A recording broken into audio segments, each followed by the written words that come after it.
Disyembre noong nakaraang taon, nakapagtala ang Bureau of Fire Protection na higit 1,000 sunog sa buong bansa, kung saan halos 200 sunog ang nirespondihan sa Metro Manila.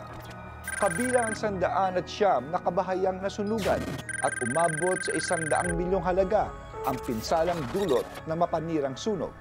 Ngayong nalalapit na Kapaskuhan, huwag paladaig sa apoy na sumisira sa buhay at ari-arian.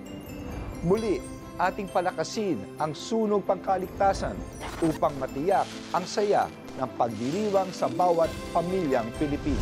Tiyaking may PS mark at ICC sticker ang bawat Christmas lights na gagamitin. Iwasan ang octopus connection o galiing mag-unplug ng mga appliances pagkatapos gamitin. Huwag iwanang nakasalang ang mga niluluto. Palaging suriin ang LPG tank, tiyaking walang tagas o singaw.